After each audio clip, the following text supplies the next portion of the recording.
बढ़ते हैं फिजिक्स के थर्ड चैप्टर की ओर में, जो है इलेक्ट्रिसिटी। Chapter number 12 electricity. ये एक ऐसा कॉन्सेप्ट है जिसके बारे में आप बहुत चीज़ें पहले से ही जानते हो और बहुत सी चीज़ें आपको जानना है। ऑलराइट, सबसे पहले हम क्या करते हैं कि कोई भी नया चैप्टर स्टार्ट करते हैं तो उससे पहले पिछले चैप्टर का समरी कर लेते हैं। तो पिछला चैप्टर था हमारा the human I in the colourful world. तो ह्यूमन आई और कलरफुल वर्ल्ड में जो भी टॉपिक हमने पढ़ा उस टॉपिक का रिवीजन चलिए करते हैं। काफ़ी छोटा यहाँ पर ये दिया हुआ है रिवीजन का टॉपिक। चलिए स्टार्ट करते हैं सबसे पहला पॉइंट के साथ में। यहाँ पर बात कर रहा है एकोमोडेशन ऑफ आई का। तो एकोमोडेशन ऑफ आई एक एबिलिटी है आई का फोकस करने का। किन किन चीज़ों पर फोकस करने का? सामने के ऑब्जेक्ट और दूर पर रखे ऑब्जेक्ट, उन दोनों के बीच पे फोकस करने का जो एबिलिटी है उसे हम पावर ऑफ एकोमोडेशन कहते हैं। कैसे ये जो है फोकस करता है? ये एडजस्ट करता है फोकल लेंथ को। किस चीज़ का फोकल लेंथ? हमारे आंखों के अंदर में एक कॉन्वेक्स लेंस लगा हुआ है, उस कॉन्वेक्स लेंस के यहाँ पर फोकल लेंथ को एडजस्ट करके ये जो है यहाँ पर दूर के चीज़ों को फोकस करता है, कभी कभी सामने की चीज़ों को फोकस करता है। दूर के चीज़ों को तब फोकस करता है जब इसके किनारे में, इस लेंस के किनारे में जो सिलेरी मसल लगे हुए हैं वो रिलैक्स्ड होते हैं, तो ये इसका जो फोकल लेंथ होता है वो दूर होता है। जब ये सिलेरी मसल इसे ढकेल करके छोटा बना देते हैं तो इसका जो फोकल लेंथ होता है वो सामने हो जाता है, तो वो सामने की चीज़ों को इजीली फोकस कर पाता है। क्या? हमारे आँखों को, हमारे आँख के अंदर में ये सब लगा हुआ है तो हमारा आँख ये सब फोकस करता है। ऑलराइट, आप रोज़ करते हो ये सब, लेकिन आपको ये जो इसका क्या है इसके अंदर में, इसके प्रोसेस, उसके बारे में भी आपको पता चल रहा है। पहले वाले वीडियो देखे होंगे तो आपको पहले से ही पता है। अब चलिए बात करते हैं कि सबसे स्मॉलेस्ट डिस्टेंस जहाँ पर हमारा आँख बिना किसी स्ट्रेन के चीज़ों को अच्छे से देख सके, तो उस स्मॉलेस्ट डिस्टेंस को हम कहते हैं नियर पॉइंट या फिर least distance of distinct vision. Alright, near point या फिर least distance of distinct vision कहते हैं। अगर एक यंग एडल्ट है, यहाँ पर उसका नॉर्मल विजन या फिर किसी का भी जो भी उनका आँख बहुत ही हेल्दी है, उनकी आँखों में कोई डिफेक्ट नहीं है, तो उसका नॉर्मल विज़न होगा 25 सेंटीमीटर, जो हमारा स्मॉलेस्ट डिस्टेंस है वो। अगर दूर का डिस्टेंस देखें तो वो इन्फिनिटी पर होता है। अब वहीं अगर हम बात करने वाले हैं रिफ्रैक्टिव डिफेक्ट्स का, तो ये आँखों के अंदर में जो डिफेक्ट होते हैं उसके बारे में है।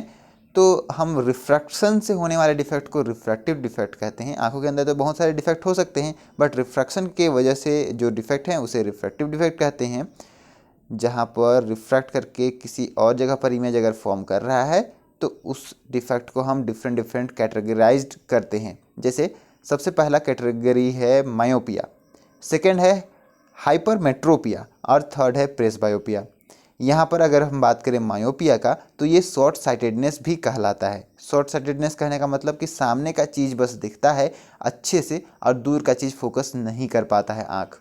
ये तब होता है जब हमारा आईबॉल का जो रेटिना है, आईबॉल के इस साइड में यहाँ पर रेटिना है जहाँ पर लाइट सेंसिटिव सेल लगे हुए हैं, जो लाइट को डिटेक्ट करता है और बताता है कि ये इमेज इस तरीके का है, और यहाँ से जो है नर्व सेल हमारे ब्रेन तक सिग्नल भेजते हैं। तो यहाँ जब ये लेंस लगा हुआ है, कौन सा लेंस लगा हुआ है हमारा आँखों में? Convex lens. तो वो कॉन्वेक्स लेंस अगर सामने में ही इमेज को फॉर्म कर दे, रेटिना तक पहुँचने ही ना पाए, तो उस वक्त यहाँ पर जो है इमेज हमें क्लियर नहीं दिख पाता है। ये दूर की चीज़ों को सामने में फॉर्म कर लेता है। अब इसे सुधारने के लिए, ऑलराइट, इसे सुधारने के लिए हम यहाँ पर कॉनकेव लेंस लगाते हैं। कॉनकेव लेंस एक डाइवर्जिंग लेंस है जो इन्फिनिटी से आते हुए रेज़ को ये पहले डाइवर्ज कर देता है, यानी कि थोड़ा सा डाइवर्ज यानी कि दूर दूर कर देता है। उसके बाद में ये हमारे आँखों के अंदर का जो लेंस है वो इसे कन्वर्ज कर देता है, यानी कि उसे वो फोकस कर देता है एक पॉइंट पर। अब वहीं हम बात करें अगर हाइपरमेट्रोपिया की, तो यहाँ पर सामने का जो चीज़ है वो क्लियरली नहीं दिख पाता है। इसे हम कहते हैं फार साइटेडनेस, यानी कि दूर का चीज़, इन्फिनिटी पर रखा हुआ चीज़ हमें इजीली दिख जाएगा बट सामने का चीज़ नहीं दिखता है। अब यहाँ क्या हो रहा है कि रेटिना के बाहर में इमेज फॉर्म कर जा रहा है, जो हमारा लेंस है वो रेटिना के बाहर में इमेज को फॉर्म कर रहा है। अब इसे हमें ज़्यादा कन्वर्ज करना चाहिए ताकि वो यहीं पर फॉर्म करे, दूर पर फॉर्म ना करे। ऑलराइट, तो उसे ज़्यादा कन्वर्ज करने के लिए हम फिर से एक कॉन्वेक्स लेंस का यूज करेंगे बाहर आंखों के आगे स्पेक्टिकल्स के रूप में। तो वो जो है रेज को फिर से कन्वर्ज कर लेगा। तो दोनों अगर यहाँ पर कन्वर्ज करते हैं तो कन्वर्ज करने के बाद में एक सामने में ये फॉर्म कर लेते हैं। अब यहाँ पर आप ये जो कन्वर्जिंग हो रहा है तो दो लेंसेज का साथ में कन्वर्जिंग हो रहा है, तो हम इसे सिंपली ऐड कर देते हैं। कन्वर्जिंग जो दोनों का है उसे हम सिंपली ऐड कर देंगे तो हमें टोटल कन्वर्जिंग यहाँ पर पता चल जाता है। ऑलराइट, सो ये सभी जो हो रहे हैं ये एकोमोडेशन ऑफ आई का जो यहाँ पर है उसका लूज़ कर जा रहा है। जो पावर है एकोमोडेशन ऑफ आई का वो लूज़ कर जाता है जब, तब ये सब होता है। यानी कि जो यहाँ पर हमारे आंखों के अंदर में लेंस लगे हुए हैं जिसे सिलेरी मसल यहाँ पर कंट्रोल करता है, तो वो सिलेरी मसल यहाँ पर वर्क करना किसी तरीके से वो नहीं ठीक से वर्क कर पाता है, तब ये सब होता है। या तो वो ज़्यादा जो है इसे यहाँ से ढकेल दिया हुआ हो जिससे उसका फोकल लेंथ कम हो गया हो और उसके बाद में वो उसे फिर से रीगेन नहीं कर पा रहा हो दूर का फोकल लेंथ, तब ये होता है। ऑलराइट, तो यहाँ पर थर्ड का अगर हम बात करें प्रेस बायोपिया का, तो ये एज के साथ में ऐसा जो डिफेक्ट होता है उसे हम प्रेस बायोपिया कहते हैं। चलिए अब अगर हम नेक्स्ट पॉइंट की ओर जाते हैं। यहाँ पर अगर हम बात करें लाइट का, यहाँ एक फिनोमेना होता है डिस्पर्सन का। तो यहाँ पर जब लाइट जो है स्प्लिट कर जाते हैं इसके डिफरेंट डिफरेंट कलर कंपोनेंट पर, तो इसे हम कहते हैं dispersion. Splitting of white light into their colour component is called dispersion. एक और फिनोमेना लाइट का ही हम यहाँ पर बात करते हैं, वो है आपका scattering of light. Scattering of light क्या होता है कि लाइट के अंदर में डिफरेंट डिफरेंट कलर से ये लाइट, एक वाइट लाइट जो है बना हुआ है, तो उसके डिफरेंट कलर के अपने अपने वेवलेंथ हैं। जैसे कि रेड का सबसे ज़्यादा वेवलेंथ है और वॉयलेट का सबसे कम वेवलेंथ है। तो अगर एटमॉस्फेयर पर डिफरेंट डिफरेंट पार्टिकल्स हैं, डस्ट पार्टिकल्स हैं, एयर मॉलिक्यूल्स हैं, वाटर मॉलिक्यूल्स हैं, तो यहाँ पर वाटर मॉलिक्यूल्स और डस्ट पार्टिकल को छोड़ करके अगर यहाँ पर एयर मॉलिक्यूल्स इन लाइट के रेज को वहाँ से डिफ्लेक्ट कर देते हैं, अगर उनके ऊपर में कोई भी लाइट रे पड़ता है तो उसका वेवलेंथ, सबसे कम वेवलेंथ वाला जो कलर है वो कलर डिफ्लेक्ट हो जाता है, जो कि है वॉलेट और ब्लू। तो यहाँ पर अगर वो डिफ्लेक्ट कर जाता है तो हम उसे कहते हैं स्कैटरिंग ऑफ लाइट। क्योंकि रेड का वेवलेंथ ज़्यादा है तो वो जंप कर जाता है और इन सभी का जो वेवलेंथ है वो कम है तो वो डिफ्लेक्ट हो जाता है। तो यहाँ पर डिफ्लेक्ट करने की वजह से जो भी हमारा एटमॉस्फेयर है वहाँ पर हम देखते हैं कि एक ब्लू कलर का हमें स्काई दिखता है। और वहीं अगर सन और सनराइज और सनसेट हो रहा है सन का, तो क्या होता है कि जब सनराइज या सनसेट होता है तो एटमॉस्फेयर पर ज़्यादा से ज़्यादा देर तक हमारे आँखों तक जो है पहुंचता है जब लाइट, तो ज़्यादा से ज़्यादा देर तक वो एटमॉस्फेयर पर ट्रैवल करता है, जिसके वजह से जो भी यहाँ पर ब्लू लाइट या फिर उसके आसपास का जो भी वेवलेंथ वाले लाइट हैं वो यहाँ पर डिस्पर्स हो जाते हैं, यहाँ पर वो जो है डिफ्लेक्ट हो जाते हैं, डिस्पर्स नहीं डिफ्लेक्ट होते हैं। उसके बाद में वो स्कैटर हो जाते हैं, वहाँ से जो है ब्लू लाइट वगैरह ये सब यहाँ पर स्कैटर हो जाते हैं। तो जो लाइट हमारे आँखों तक पहुँचता है वो लाइट होता है जो सबसे ज़्यादा वेवलेंथ का होता है, जो कि है रेड। तो इसीलिए हमें रेडिश कलर दिखता है सनराइज और सनसेट के समय में। इतना क्लियर है ना। चलिए हम बढ़ते हैं आज के हमारे चैप्टर की ओर, जो है हमारा इलेक्ट्रिसिटी। इलेक्ट्रिसिटी चैप्टर में हम इंट्रोडक्शन के साथ में स्टार्ट करेंगे। सबसे पहले कहता है कि इलेक्ट्रिसिटी का हमारे मॉडर्न सोसाइटी में काफ़ी इम्पोर्टेंट जगह है, क्योंकि ये एक कंट्रोलेबल और कन्वीनियंट फॉर्म ऑफ एनर्जी है। ये एनर्जी हमें चाहिए डेली लाइफ में, हमें बिल्कुल एनर्जी का ज़रूरत पड़ता है। तो एक कंट्रोलेबल और कन्वीनियंट फॉर्म ऑफ एनर्जी अगर हमारे पास में हो, जो कि है इलेक्ट्रिसिटी, तो काफ़ी अच्छे से हमारा लाइफ जो है ईजी हो जाता है। तो इसे होम्स पर, स्कूल्स पर, हॉस्पिटल्स पर, इंडस्ट्रीज़ पर और बहुत सारी जगहों पर ये यूज़ किया जाता है। इसके बारे में काफ़ी चीज़ें आपको पता है। इस चैप्टर में हम बहुत सारे क्वेश्चंस का आंसर करेंगे, जैसे कि कंस्टिट्यूट क्या करता है इलेक्ट्रिसिटी, यहाँ पर इलेक्ट्रिक सर्किट में यहाँ इलेक्ट्रिसिटी कैसे फ्लो करता है, यहाँ हम बात करेंगे कि क्या फैक्टर्स हैं जो कि कंट्रोल और रेगुलेट करता है करंट को एक इलेक्ट्रिक सर्किट के अंदर में। शुरुआत करते हैं पहला topic 12.1 electric current and circuit. तो करंट के बारे में हम अभी बात करने वाले हैं। हम लोग एयर करंट यानी कि एयर का फ्लो करना, वाटर करंट यानी कि वाटर का फ्लो करना, इन सभी के बारे में हम जानते हैं। उसी तरीके से जब इलेक्ट्रिक चार्ज फ्लो करता है किसी कंडक्टर के थ्रू तो हम कहते हैं कि एक इलेक्ट्रिक करंट है उस कंडक्टर के अंदर में, यानी कि flow of charge is electric current. यहाँ पर जो कंडक्टर की हम बात कर रहे हैं वो मेटेलिक वायर हो सकता है और मेनली मेटेलिक ही होते हैं। जैसे कि अगर हम एक टॉर्च की बात करें तो यहाँ पर हमें पता है कि सेल या फिर बैटरी जो है यहाँ पर अगर सही तरीके से रखा हुआ है तो एक फ्लो ऑफ चार्ज वहाँ पर प्रोवाइड करता है, चार्ज फ्लो करते हैं। तो यहाँ पर इलेक्ट्रिक करंट यहाँ दौड़ता है और बल्ब ग्लो करता है। ऑलराइट, अब बल्ब तभी ग्लो करता है जब टॉर्च में हम एक स्विच होता है जिसे हम ऑन करते हैं। तो उसी तरीके का स्विच हम यहाँ डिस्कस करने वाले हैं जो बल्ब को ग्लो करता है या फिर बल्ब को जो है ग्लो करने से रोकता है। तो स्विच यहाँ पर क्या कर रहा है कि यहाँ पर what does the switch do, a switch make a conducting link, यानी कि सेल और बल्ब के बीच में एक कंडक्टिंग लिंक बनाता है, उन दोनों को यहाँ पर जो है कनेक्ट करता है, जिसकी वजह से यहाँ पर बल्ब ग्लो करता है। एक कंटिन्यूअस और क्लोज पाथ को, एक इलेक्ट्रिक करंट का कंटिन्यूअस और क्लोज पाथ को हम कहते हैं इलेक्ट्रिक सर्किट। और वो सर्किट अगर कहीं से टूटा हुआ हो तो यहाँ पर वो पूरा काम नहीं करेगा, बिल्कुल वो बंद हो जाता है। तो यहाँ पर स्विच जो है टर्न ऑफ हो गया है, हम ऐसा कहते हैं। अब अगर कोई भी चीज़ फ्लो करता है तो कितना फ्लो कर रहा है, कैसे फ्लो कर रहा है, उसे हम यहाँ पर कैसे यहाँ पर जो है इसे एक्सप्रेस कर सकते हैं। तो इलेक्ट्रिक करंट को हम एक्सप्रेस कर सकते हैं that the amount of charge flowing through a particular area in unit time, मतलब एक जगह से एक टाइम के अंदर में कितना ज़्यादा उसमें से चार्ज फ्लो किया हुआ है, तो हम उसे कहते हैं कि उसका अमाउंट है। वो एक्सप्रेस हम कर सकते हैं कि इलेक्ट्रिक करंट कितना फ्लो किया। तो हम इसे ये भी कह सकते हैं that it is the rate of flow of electric charges. अगर हम मेटेलिक वायर्स की बात करें तो यहाँ पर जो है इलेक्ट्रॉन्स, ये फ्लो ऑफ चार्ज जो है इलेक्ट्रॉन यहाँ पर चार्जेस हैं जो कि फ्लो करते हैं, तो इलेक्ट्रॉन यहाँ पर फ्लो ऑफ चार्ज को कंस्टिट्यूट करते हैं। लेकिन जब ये इलेक्ट्रिसिटी का फिनोमेना पहली बार आया उस वक्त इलेक्ट्रॉन्स के बारे में सभी को पता नहीं था, इलेक्ट्रॉन के बारे में वहाँ पर डिस्कवर नहीं किया हुआ था। तो उस वक्त ये माना जाता था कि पॉजिटिव चार्ज एक सर्किट के अंदर में फ्लो कर रहा है और उससे जिस डायरेक्शन में फ्लो कर रहा है पॉजिटिव चार्ज, उसी डायरेक्शन में यहाँ पर करंट भी फ्लो कर रहा है।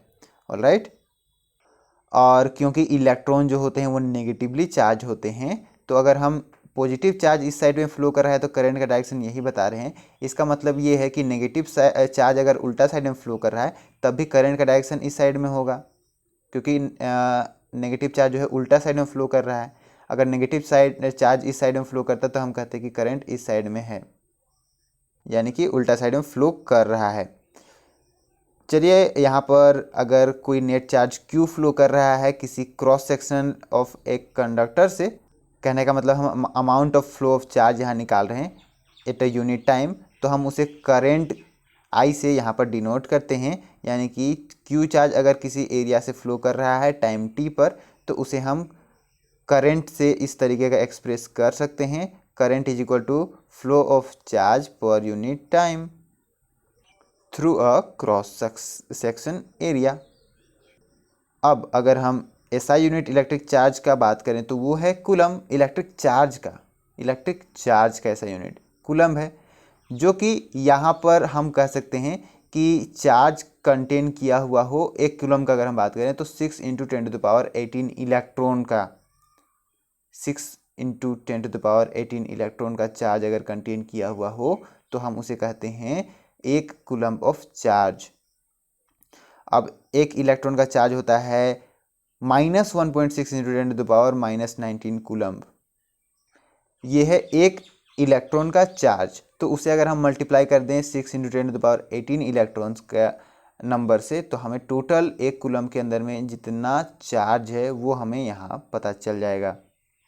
सो ये लगभग एक कूलम आपको मिलेगा। यहाँ पर इलेक्ट्रिक करंट को एक एसआई यूनिट जिसे हम एम्पियर कहते हैं, उस एम्पियर से डिनोट किया जाता है। ये एम्पियर एंड्री मैरी एम्पियर जो कि 1775 से 1836 के बीच पर थे, उनके नाम पर पड़ा, जो कि एक फ्रेंच साइंटिस्ट थे। ऑलराइट, और ये एक एम्पियर कितना करंट है? एक एम्पियर उतना करंट है जो 1 कूलम ऑफ चार्ज पर सेकेंड फ्लो करे। 1 कूलम ऑफ चार्ज अगर 1 सेकेंड में कहीं से फ्लो करता है तो हम कहते हैं कि वहाँ 1 एम्पियर का करंट है। कहने का मतलब कि अगर किसी क्रॉस सेक्शनल एरिया से 1 कूलम का चार्ज अगर फ्लो कर रहा है 1 सेकेंड के अंदर में, तो हम कहेंगे कि 1 एम्पियर का करंट है इस सर्किट के अंदर में। ऑलराइट, अब ये 1 एम्पियर 1 कूलम एक काफ़ी बड़ा यूनिट होता है। छोटे छोटे क्वांटिटीज़ पर भी हम करंट को यहाँ पर एक्सप्रेस करते हैं, जैसे कि मिली एम्पियर यानी कि 10⁻³ एम्पियर, और माइक्रो एम्पियर यानी कि 10⁻6 एम्पियर। अब इस इलेक्ट्रिक करंट को मेज़र करने के लिए एक इंस्ट्रूमेंट है जिसे हम कहते हैं एमीटर। ऑलराइट, ये जो है सर्किट के अंदर में करंट को मेज़र करता है, और ये हमेशा सीरीज़ पर कनेक्ट किया हुआ होता है। सीरीज़ कहने का मतलब कि जहाँ पर अगर जैसे स्विच होते हैं तो स्विच एक साइड से यहाँ पर एक वायर के साथ में, दूसरे साइड में दूसरे वायर के साथ में ऐसे कनेक्टेड होते हैं, उसी तरीके से ये भी कनेक्टेड होता है। ऑलराइट, आप यहाँ पर 12.1 पर देख सकते हो कि एक यहाँ पर इलेक्ट्रिक सर्किट का डायग्राम है, जिसके अंदर में बल्ब देख सकते हो, बैटरी देख सकते हो, स्विच देख सकते हो, एमीटर देख सकते हो, और यहाँ पर जो है करंट आई फ्लो कर रहा है from positive direction to negative direction. Current हमेशा फ्लो करता है बैटरी के या फिर सेल के positive direction to negative direction. अगर आप इसे फिजिकल फॉर्म पर देखोगे तो कुछ इस तरीके से आप देख सकते हो, बैटरी जो है ये है, या फिर सेल, यहाँ पर ये सेल है या फिर बैटरी, आप जो भी कहो। यहाँ पर अगर ये कनेक्ट किया हुआ है बल्ब के साथ में, यहाँ आप देखो बल्ब ग्लो करेगा अगर ये स्विच ऑन होगा तब। यह है स्विच। एमीटर यहाँ पर एडेड नहीं है। सेल और बैटरी के बीच में जो डिफरेंस है उसे आप आगे जा कर के देखोगे। सो यहाँ पर ये जो टॉपिक है यहाँ कंप्लीट होता है। कुछ एग्जाम्पल्स दिए हुए हैं, उन एग्जाम्पल्स को भी हम यहाँ पर सॉल्व करेंगे। कहता है कि एक करंट जो कि 0.5 एम्पियर का है वो 10 मिनट तक यहाँ पर एक इलेक्ट्रिक बल्ब के फिलामेंट को जलाता है। तो हमें अमाउंट ऑफ इलेक्ट्रिक चार्ज यहाँ पर निकालना है जो इस सर्किट पर फ्लो कर रहा है। तो अभी हमने एक फॉर्मूला देखा I = Q/T। तो यहाँ पर चार्ज हमें निकालना है तो T को इस साइड में मल्टीप्लाई कर देंगे तो Q = I × T हम यहाँ पर निकालेंगे। अब यहाँ पर I और T को हमें इसके SI यूनिट पर लेना है। I यानी कि करंट जो कि है 0.5 एम्पियर, जो कि अपने SI यूनिट पर सही है, और 10 मिनट यानी कि उसे हम सेकेंड पर यहाँ पर कन्वर्ट करेंगे। 10 × 60 जो कि आपका आ जाएगा 600 सेकेंड। अब उन दोनों को मल्टीप्लाई अगर हम कर दें तो 300 कूलम्ब हमें मिलेगा चार्ज। चलिए आगे बढ़ते हैं, कुछ क्वेश्चंस हैं उन्हें भी कंप्लीट कर लेते हैं। क्वेश्चन नंबर 1 कहता है that what does an electric circuit mean. Electric circuit का क्या मतलब है? इलेक्ट्रिक सर्किट कंटेन किया हुआ होता है source of electricity, switches, switching devices, या फिर इलेक्ट्रिक और साथ में इलेक्ट्रिक डिवाइसेस का, और सभी कनेक्ट किए हुए होते हैं कंडक्टिंग वायर से। Define the unit of current, question number 2 कहता है। तो यूनिट ऑफ करंट, करंट का यूनिट होता है एम्पियर, और 1 एम्पियर को अगर हम डिफाइन करें तो कह सकते हैं कि 1 coulomb of charge in 1 second अगर फ्लो कर रहा है तो वहाँ पर कहते हैं कि 1 एम्पियर ऑफ करंट है। क्वेश्चन नंबर 3 कहता है that calculate the number of electron constituting 1 coulomb of charge. 1 coulomb of charge के अंदर में नंबर ऑफ इलेक्ट्रॉन कितने होंगे? सो जैसा कि हमें पता है कि एक इलेक्ट्रॉन का जो चार्ज होता है वो होता है 1.6 × 10⁻⁻19 कूलम। सो 1 कूलम्ब का चार्ज जो होगा वो 1 कूलम्ब के अंदर में यहाँ पर कितने नंबर ऑफ इलेक्ट्रॉन्स होंगे वो हम यहाँ पर निकाल सकते हैं। अगर इस क्वांटिटी को हम इस साइड में डिवाइड कर दें तो नंबर ऑफ इलेक्ट्रॉन्स हमें मिल जाएंगे इन 1 कूलम्ब। सो यहाँ पर 1/1.6 इंटू 10⁻⁻19 अगर हम यहाँ पर इसे करें तो हमें मिल जाएगा, ये आगे जा कर के 19 को अगर हम ऊपर ले गए तो 10⁻+19 हो जाएगा और यहाँ पर 1/1.6 हो जाएगा, 1/1.6। तो इसे 19 को अगर हम हटा करके यहाँ 10 लिख दें, ये हो जाएगा फिर 18। अब यहाँ पर 1.6 और 10 को अगर हम कट करें तो हमें मिल जाएगा 6.25 और यहाँ पर इंटू 10⁻18 हमें यहाँ पहले से है। सो ये हो जाएगा 6.25 into 10⁻18 number of electrons in 1 coulomb of charge. चलिए क्वेश्चन कंप्लीट हो गया। आगे हम देखने वाले हैं electric potential and potential difference in the next video. चलिए सी यू देयर।